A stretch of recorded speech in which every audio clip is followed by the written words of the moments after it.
Angleterre contre l'Argentine, deux championnes du monde, deux sélections historiques. Une rivalité qui a laissé certains des matchs les plus mémorables de l'histoire du football. Et maintenant, une fois de plus, ils se retrouvent face à face avec une récompense spectaculaire. Une place pour la grande finale de la Coupe du Monde 2026. Le match se jouera le 15 juillet au stade d'Atlanta avec le billet pour la finale en jeu. Le décor sera l'impressionnant stade d'Atlanta, où l'on attend un stade comble avec plus de 70 000 spectateurs et une ambiance absolument spectaculaire. Des milliers d'Argentins ont voyagé depuis différents points du continent américain pour accompagner l'Albiceleste, tandis que les supporters anglais ont également répondu massivement pour pousser les Three Lions vers une autre finale mondiale. L'Argentine arrive après avoir battu la Suisse 3-1 en quart de finale, confirmant qu'elle reste l'une des équipes les plus complètes du tournoi. L'équipe de Lionel Scaloni a de nouveau montré du caractère, de la personnalité et une énorme capacité à faire la différence dans les matchs les plus exigeants. De son côté, l'Angleterre a réussi à éliminer la Norvège 2-1. Dans une éliminatoire très intense où elle a de nouveau démontré qu'elle sait comment rivaliser lorsque la pression augmente. Désormais, il n'y a plus de marge d'erreur, il n'y a pas de seconde chance. Il n'y a pas de match de rattrapage, il n'y a pas de lendemain. Le vainqueur se battra pour soulever la Coupe du Monde. Le perdant devra dire adieu aux grands rêves, et c'est précisément pour cela que des millions de supporters recherchent la même information. À quelle heure se joue le match entre l'Angleterre et l'Argentine ? En Espagne, sur la péninsule et aux Baléares, le match commencera à 21h. Aux Canaries, il débutera à 20h. En Angleterre, le coup d'envoi sera donné à 20h au Portugal. Il commencera à 20h. En Argentine, le match commencera à 16h. En Uruguay, au Brésil et au Paraguay, il débutera également à 16h précises. Au Chili, en Bolivie et au Venezuela, il débutera à 15h. En Colombie, au Pérou, en Équateur et au Panama, la rencontre commencera à 14h. Au Mexique, heure du centre du pays, le match aura lieu à 14h. Au Costa Rica, au Guatemala, au Honduras, au Salvador et au Nicaragua, il commencera à 13h. En République dominicaine, à Porto Rico et à Cuba, il débutera à 15h. Si vous nous suivez depuis les États-Unis, voici les horaires: côte Est, New York, Miami, Orlando et Atlanta, 15h. Zone centre, Chicago, Dallas, Houston, 14h. Zone montagne, Denver, 13h. Côte ouest, Los Angeles, San Francisco et Seattle, 12h. Au Canada, Toronto, Ottawa et Montréal, 15h Winnipeg, 14h Calgary et Edmonton, 13h Vancouver, 12h. Alors vous le savez, vérifiez bien l'heure chez vous parce que nous sommes face à une demi-finale historique. L'Angleterre cherche à revenir en finale de la Coupe du Monde, tandis que l'Argentine veut défendre sa couronne et faire un pas de plus vers un deuxième titre consécutif. Et maintenant, passons à l'information que tout le monde recherche le plus. Ou regarder en direct le match Angleterre contre... Si vous êtes en Argentine, la rencontre sera diffusée en clair sur Téléfé. De plus, il sera également disponible sur Tiki Sport, Sport et la plateforme DGO, qui proposeront une programmation spéciale plusieurs heures avant le début du match. Avec des connexions en direct depuis Atlanta, des analyses tactiques, des interviews et toutes les dernières informations sur l'équipe de Lionel Scaloni.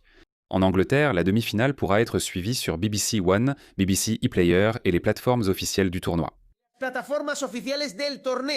Une couverture spéciale tout au long de la journée. En Espagne, le match pourra être suivi en clair sur la chaîne de télévision espagnole. Il sera également disponible via RTVE Play pour le regarder depuis n'importe quel appareil. De plus, il pourra être suivi sur Das AN, qui proposera une programmation spéciale dédiée aux demi-finales de la Coupe du Monde. Au Portugal, la retransmission sera sur Sport TV. Au Mexique, le match sera diffusé sur Canal 5 Las Estrellas TDN et en Angleterre, sur Canal 5 Las Estrellas 2DN VIX. Aux États-Unis, le match pourra être suivi de deux manières. En anglais, Fox Sports App Fox One. En espagnol, Telemundo Pico Fubo. Au Canada, la retransmission sera disponible sur TSN CTV RDS. En Amérique du Sud, en plus de Disport et DGO, vous pourrez également suivre l'événement sur les principales chaînes nationales. Chili, Chilevision, Disport et DGO. Uruguay, Disport et DGO. Paraguay Tigo Sports, D-Sports et DGO, Brésil TV Globo, Sport TV et Café TV. Colombie, Caracol Télévision, RCN, D-Sports et DGO. Pérou, América Télévision, D-Sports et DGO. Équateur, Télé Amazonas, D-Sports et DGO. Venezuela, Televes, D-Sports et DGO. Bolivie, Red en Unitel, D-Sports et DGO. En Amérique centrale, la retransmission sera assurée par Costa Rica, Teletica. Guatemala, Chapin TV.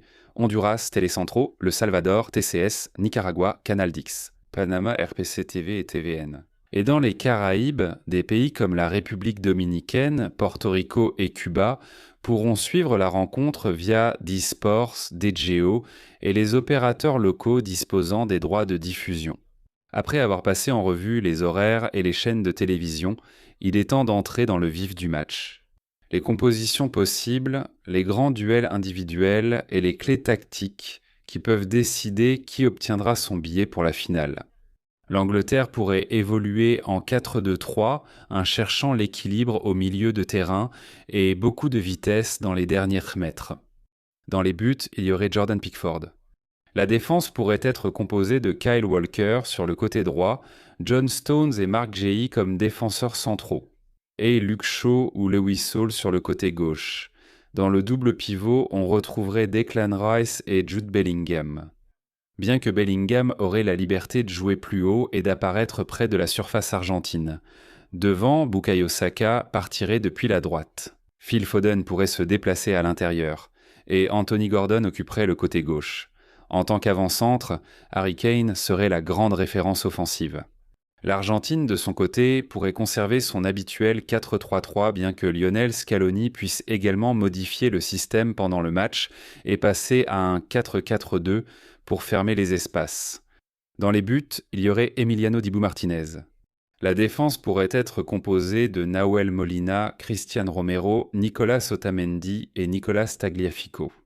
Au milieu de terrain, on retrouverait Rodrigo de Paul, Enzo Fernandez et Alexis McAllister. Devant, Lionel Messi aurait une liberté totale, accompagné de Julián Alvarez et Lautaro Martinez, bien que Scaloni puisse utiliser un ailier plus excentré s'il recherche plus de largeur. La première grande clé sera le duel entre Messi et Declan Rice. L'Angleterre essaiera d'empêcher Messi de recevoir le ballon entre les lignes. Rice devra être très attentif, mais il ne pourra pas le faire seul. Stones ou Guéhi pourraient en sortir de la ligne défensive pour resserrer sur le capitaine argentin. Et c'est là que le danger apparaît. Si un défenseur central quitte sa position pour suivre Messi, Julián ou Lautaro pourront attaquer l'espace laissé libre. La deuxième bataille décisive sera Bellingham contre Enzo Fernandez et De Paul. Bellingham est un footballeur avec une énorme capacité à casser les lignes, à conduire le ballon et à arriver dans la surface. L'Argentine devra l'empêcher de recevoir le ballon avec de l'espace. Une autre clé se trouvera sur les ailes. Saka contre Tagliafico peut être l'un des duels les plus importants. L'Angleterre essaiera d'isoler Saka pour que Saka puisse provoquer son vis-à-vis et chercher sa frappe du gauche. De l'autre côté, l'Argentine devra surveiller la vitesse de Gordon, surtout si Molina monte trop haut sur le terrain. Le duel entre Harry Kane et Cristian Romero sera également fondamental. Kane ne reste pas seulement dans la surface de réparation. Il redescend pour recevoir le ballon, attire les défenseurs centraux et crée des espaces pour les montées de Bellingham, Saka et Foden. Romero devra décider quand sortir pour le poursuivre et quand garder sa position.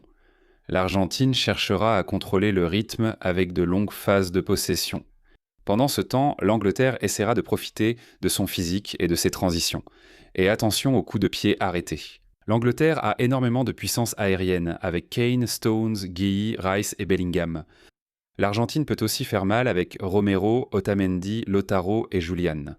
Dans une demi-finale aussi serrée, un corner, un coup franc latéral ou un ballon repoussé peuvent absolument tout changer. L'Angleterre a de la puissance, de la vitesse et de la présence offensive. L'Argentine a de l'expérience, du caractère et Messi, et l'équipe qui contrôlera le mieux ses nerfs ne sera plus qu'à un pas de soulever la Coupe du Monde.